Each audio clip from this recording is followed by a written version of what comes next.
అందరికీ శలం అండి. విషయం ఏంటంటే రివైవల్ క్రిస్టియానిటీ అనే ఒక సంస్థ వెళ్ళొచ్చు, లేకపోతే ఇది ఒక చర్చ వెళ్ళొచ్చు. ఇదేదో మనకు సరిగ్గా తెలీదు. కానీ వీళ్ళు కాకినాడ నుంచి కొన్ని పబ్లిసిటీ చేస్తుంటారు.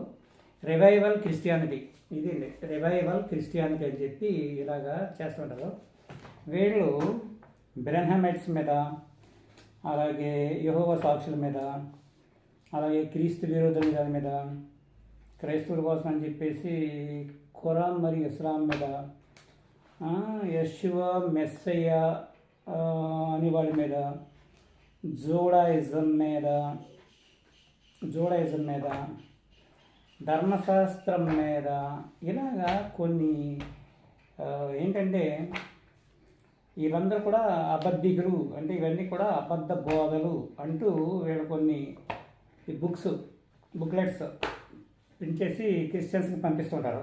దాంట్లో బ్రెన్హమైట్స్ గురించి నేను చదువుతున్నాను. బ్రెన్హమైట్స్ గురించి చదువుతున్నప్పుడు వీళ్ళన్నీ కూడా నేను చేయించి ఉంచాను, బుక్స్ కింద తయారు చేసి ఉంచాను. వీళ్ళు ఇప్పుడు ఏంటంటే నిజమనేది చెప్తూ ఉన్నప్పుడు ఆ నిజాన్ని ఎవరైనా అంగీకరిస్తారో దాంట్లో డౌట్ ఏం లేదు. కానీ వీళ్ళు చెప్పేది నిజం కాదు కాబట్టి వీళ్ళని ఖండించవలసి వస్తుంది. బ్రెన్హామ్ గురించి ఏవో రాసుకొచ్చారు. బ్రెన్హామ్ గురించి తర్వాత మాట్లాడదాం. బ్రెన్హామ్ గురించి నేను కూడా చెప్తాను తర్వాత. అయితే బ్రెన్హామ్ చేసిన లేకపోతే చెప్పిన బోధల్లో ఏంటంటే తండ్రి కుమార పరిశుద్ధాత్మ అనే నామం, తండ్రి కుమార పరిశుద్ధాత్మలో ఏ అపోస్తలుడు బాప్తిసం ఇవ్వలేదు, వాళ్ళు యేసు నామంలోనే బాప్తిసం ఇచ్చారు అని బ్రెన్హమైట్స్ చెప్తున్నారని ఇతను చెప్తున్నాడు. అయితే నేననేది ఏంటంటే అసలు ఆది అపోస్తలు ఇచ్చిన బాప్తిసం ఏంటంటే వాళ్ళు తండ్రి యొక్క కుమారుని యొక్క పరిశుద్ధాత్మ యొక్క నామంలోకి బాప్తిసం ఇవ్వలేదు, వాటిలోకి ఇవ్వలేదు. తర్వాత యేసు నామం కూడా వాళ్ళకి తెలియదు. ఏంటంటే వాళ్ళకి యేసు నామం, యేసు అనే పేరు కానీ, జీసస్ అనే పేరు కానీ, ఏసా మసీ అనే పేరు కానీ అసలు హిందీలో ఏ విధంగానూ కూడా వీళ్ళకి అసలు ఆ పేర్లే తెలియదు. ఇకపోతే God the Father, God the Son and God the Holy Spirit అని నైసిన్ కౌన్సిల్లో ప్రవేశపెట్టిన దగ్గర నుంచి మాత్రమే తండ్రి కుమార పరిశుద్ధాత్మ అనే త్రిత్వ సిద్ధాంతం అనేది బయలుపడ్డది. అయితే వీళ్ళు రీసెర్చ్ చేసి, ఇగో చూడండి ఎన్ని పుస్తకాలు, వీళ్ళు రీసెర్చ్ చేసి బుక్స్ రాస్తూ ఉండి జనాల్ని చెప్తే పర్వాలేదు, జనాల్ని ఎడ్యుకేట్ చేస్తే పర్వాలేదు. కానీ వీళ్ళు రీసెర్చ్ ఏం చేయలే.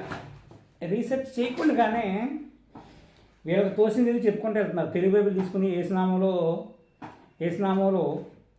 అపోస్తలులు బాప్తిసాలు ఇచ్చారని చెప్పడం అనేది పచ్చి అబద్ధం అనమాట. ఎందుకంటే తెలుగు బైబిల్ 1818లో మనకు వచ్చినట్టుగా, మనకు తెలుగు బైబిల్ చరిత్ర చదివిన వాళ్ళకి ఎవరికైనా తెలుస్తుంది. 1800 సెంచరీలో, 18th సెంచరీలో వచ్చింది తెలుగు బైబిల్.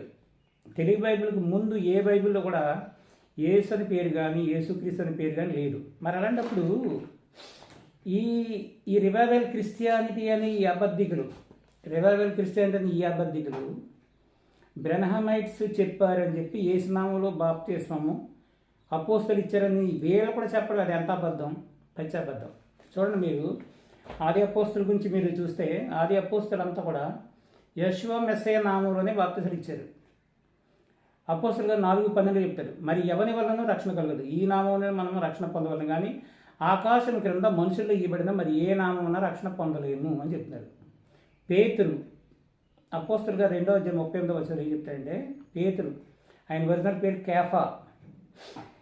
అపోస్తలుగా 2:38 పేతురు, మీరు మారుమనసు పొంది పాప క్షమాపణ నిమిత్తం ప్రతి వాడును యెషువా మెస్సయ్య నామమున బాప్తిసం పొందిరి, అప్పుడు మీరు పరిశుద్ధాత్మ వరమును పొందుదురు. కాబట్టి అతని వాక్యం అంగీకరించిన వారు బాప్తిసం పొందిరి. ఆ దినమందు ఇంచుమించు 3000 మంది చేర్చబడిరి. They all baptized in the name of Yeshua the messiah. Yeshua మెస్సయ్య నామంలో వాళ్ళ బాప్తిసం పొందారు, కానీ తండ్రి కుమార పరిశుద్ధాత్మ నామంలో పొందలేదు, తర్వాత యేసు నామంలో పొందలేదు. బ్రెన్హామ్ గారు ఇచ్చినట్టుగా జీసస్ క్రైస్ట్ లేకపోతే జీసస్ నేమ్లో కూడా వాళ్ళ బాప్తిజం పొందలేదు. కాబట్టి ఇప్పుడు ఈ రివైవల్ క్రిస్టియానిటీ అని చెప్పుకుంటూ ఏదో రివైవ్ చేసేస్తున్నారు. రివైవ్ అంటే ఏంటి? చచ్చిపోయిన వాళ్ళు బ్రతికించడం. చచ్చిపోయిన వాళ్ళని బ్రతికించడానికి నువ్వు ఇలాంటి అబద్ధాలు చెప్పి ఏం బ్రతికించలేవు కదా. ఆల్రెడీ మెస్సయ్య గారు ఏం చెప్పంటే, నేను నా గొర్రెలకు జీవం ఇచ్చడానికి వచ్చాను, సమృద్ధి అయిన జీవం ఇస్తున్నాను అన్నాడు. సమృద్ధి అయిన జీవం ఆల్రెడీ మెస్సయ్య గారు ఇచ్చినప్పుడు నువ్వు రివైవ్ చేయవలసింది ఏమన్నా ఇక్కడ? అసలు నువ్వే సత్యున్నావు. నువ్వు సత్యున్న గొడుగు నువ్వు బ్రతికించుకోవడం నేర్చుకోవద్దు. నువ్వు ఆది అపోస్తలులు యేసుక్రీస్తు నామములో బాప్తిసించారు అని చెప్తున్నావు అంటే నువ్వు ఎంత అబద్ధికుడివో దాన్ని బట్టి నీకు అర్థమవుతుంది. లేకపోతే ఫిలిప్పు బాప్తిసించాడు.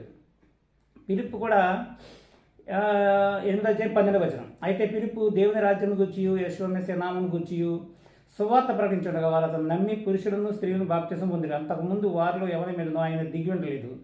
వారు సర్వాధికారి అయిన యేషువ నామమున బాప్తిసం మాత్రం పొంది ఉండిరి. ఫిలిప్ అలాగే ఇచ్చాడు బాప్తిసం. అలాగా అపోస్తలుల గారు 8:13 కూడా నమ్మి బాప్తిసం పొంది ఫిలిప్పుని ఎడబాయికుంటూనే ఉంది. తర్వాత ఫిలిప్పు నపుంసకుని కూడా బాప్తిసించాడు. 8:36-38 వారు త్రోవలు వెళ్తుండగా నీళ్లున్న ఒక చోటుకు వచ్చినప్పుడు నపుంసకుడు ఇదిగో నీళ్లు, నాకు బాప్తిసించుటకు ఆటంకం ఏమని అడిగి రథము నిలుపమని ఆజ్ఞాపించను. ఫిలిప్పు నపుంసకుడును ఇద్దరు నీళ్ళలోకి దిగిరి. అంతటా ఫిలిప్ అతనికి బాప్తిస్మం ఇచ్చాను. ఎప్పుడు ఎలా ఇచ్చాడు? ఫిలిప్పు కూడా యేషువ మెస్సీయ నామమే తెలుసు, యేసు నామం తెలియదు, తెలియవరు ఆధారపై.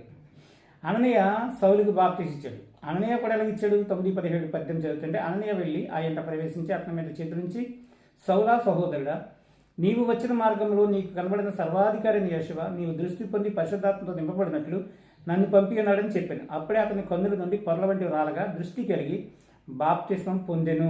తరువాత ఆహారం పుచ్చుకొని బాధపడాను.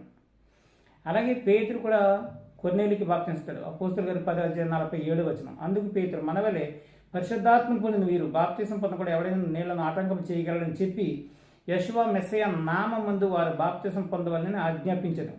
తరువాత కొన్ని దినములు తమ యొద్ద ఉండిన వారు అతన్ని వీడుకుందిరి. ఇక్కడ కూడా యేషువ మెస్సీయ నామంలో బాప్తిసం ఇచ్చినట్టుగా మనం చూస్తున్నాం. అలాగే అపోస్తలుడైన సౌలు లూదియాకి బాప్తిసిస్తాడు. అపోస్తలుల గారు 16:14-15 అక్కడ కూడా ఆమె కూడా యేషువ మెస్సీయ నామంలో బాప్తిసం పొందుతుంది. అపోస్తలుడైన సౌలు చెరసాల నాయకునికి తన ఇంటి వారికి కూడా బాప్తిస్తాడు. వాళ్ళకు కూడా నైట్ బాప్తిస్తాడు. అపోస్తలుడైన సౌలు క్రిస్పునకు గాయునకు స్టెఫను ఇంటి వారికి బాప్తిసం ఇచ్చాడు. ఆయన కూడా అలాగే ఇచ్చాడు కనుక స్టెఫన్ ఇంటి వారికి బాప్తించాడు. అపోస్తలుడైన సౌలు అనేక కొరింథీయులకు బాప్తించాడు. అపోస్తలుల 18 చూస్తే మరియు కొరింథీయుల్లో అనేకులు విశ్వసించి బాప్తిస్మం పొందిరి. అలాగే అపోస్తలుడైన ఎఫెసీయులకు బాప్తించాడు. అపోస్తలుల గారు 19:5 వారు ఆ మాటలు విని సర్వాధికారి అయిన యేషువ నామమున బాప్తిస్మం పొందిరి. అలాగే అపోస్తలుడైన సౌలు గలతీయులకు కూడా బాప్తించాడు. మెస్సీయాలోనికి బాప్తిసం పొందిన మీరందరూ మెస్సీయాను ధరించుకుని ఉన్నారు అని ఉంది. కాబట్టి ఆది అపోస్తలులందరూ యేషువ మెస్సీయ నామంలో బాప్తిసం పొందితే ఈ రివైవల్ క్రిస్టియానిటీ అంటూ ఏదో ఓడబడుతున్నాము, సత్యం చెప్తున్నాము అని కబుర్లు చెప్తున్న ఇతను అపోస్తలుడు యేసు నామంలో బాప్తిసం పొందాలని అంటే క్రైస్తవ బోధకులకు ఇతను కూడా అబద్ధమే చెప్తున్నాడు. ఇతను అబద్ధాలు చెప్తూ మళ్ళీ పైగా కల్ట్ అంటే ఏంటి? కల్ట్ అంటే ఏంటి? కల్ట్ అంటే అబద్ధ బోధనని కల్ట్ అంటారు. ఇతను చెప్పితే అబద్ధం, మళ్ళీ పైగా కల్ట్స్ అంటాడు. కల్ట్స్ అని చెప్పడానికి ఇతనికి ఏమైనా అధికారం ఉందంటారా? చూడండి ఒకసారి. కనుక ఇలాంటి వాళ్ళ ద్వారా మోసపోకుండా చాలా జాగ్రత్తగా ఉంటుందని ప్రయత్నం చేయండి. ఇంకా ఉన్నాయి ఇలాంటి వాళ్ళ మోసాలు. 1 by 1 ప్రతి మోసము ఒక్కొక్కటి వాళ్ళ యొక్క బుక్స్ యొక్క ఎవిడెన్స్ తీసుకుని చెప్తున్నాను నేను. ఎందుకంటే ఎవిడెన్స్ లేకుండా మాట్లాడితే రకరకాలుగా మాట్లాడతారు. కాబట్టి వాళ్ళు ఏమి రాశారో అన్నీ చదువుతున్నాను. చదివిన తర్వాత వాళ్ళు చెప్పే తప్పుని నేను మీకు తెలియజేస్తున్నాను. కాబట్టి ఆది అపోస్తలులు ఎవరు కూడా తండ్రి యొక్క కుమారుని యొక్క పరిశుద్ధాత్మ యొక్క నామంలో బాప్తిసాలు ఇవ్వలేదు. అలాగే యేసు నామంలో కూడా బాప్తిసాలు ఇవ్వలేదు. వాళ్ళు ఇచ్చింది యేషువ మెస్సీయ నామంలో బాప్తిసాలు ఇచ్చినట్టుగా మనకి రుజువులు ఉన్నాయి. ఆ బైబిల్స్ కూడా మన దగ్గర ఉన్నాయి. ఓకేనండి, అందరికీ శలం. ఇలాంటి అబద్ధ బోధకుల ద్వారా మోసపోవద్దని మరోసారి మనం చేస్తూ ముగిస్తున్నాను. అందరికీ శలం. ఇంకొక మీకు ఫర్ యువర్ కైండ్ ఇన్ఫర్మేషన్ ఏంటంటే చెప్పడం మర్చిపోయాను. అసలు తండ్రి కుమార పరిశుద్ధాత్మ అనే మాట ఒక 80 బైబిల్లో లేదు అని నా దగ్గర ఒక ఎవిడెన్స్ ఉందండి. మత్తయి వార్త 28:19 ఏమైనా ఉందంటే ఒరిజినల్ టెక్స్ట్లో ఏమైనా రాసిందని తెలుసండి. Go and baptise them in my name, నా యొక్క నామంలో మీరు వారికి బాప్తిసం ఇవ్వండి అని రాస్తుందంట. అలాగే 80 బైబిల్లో ఉన్నాయని చెప్పి ఇవి 80 బైబిల్ యొక్క రెఫరెన్సెస్ నా దగ్గర ఉన్నాయి. అటువంటి ఇవి ఎన్ని ఉన్నాయి? 80 బైబిల్లో ఏముంది? Go and baptise them in my name అంటే నా నామంలో మీరు వారికి బాప్తిసం ఇవ్వండి అంతే తప్ప తండ్రి యొక్క కుమారుని యొక్క పరిశుద్ధాత్మ యొక్క అని లేదు. ఎందుకంటే ఇది త్రిత్వాన్ని ప్రవేశపెట్టిన వాళ్ళు పెట్టిన ఓడిది, అది ఇన్సర్ట్ చేసిన వర్డ్ అనమాట. అది ఇలాంటి పదాలు బైబిల్లో కొన్ని కలిపారు, అలాగే కొన్ని తీసేసినవి కూడా ఉన్నాయి. అవి రాబోయే రోజుల్లో చూద్దాం. ఓకేనా? సెలవు.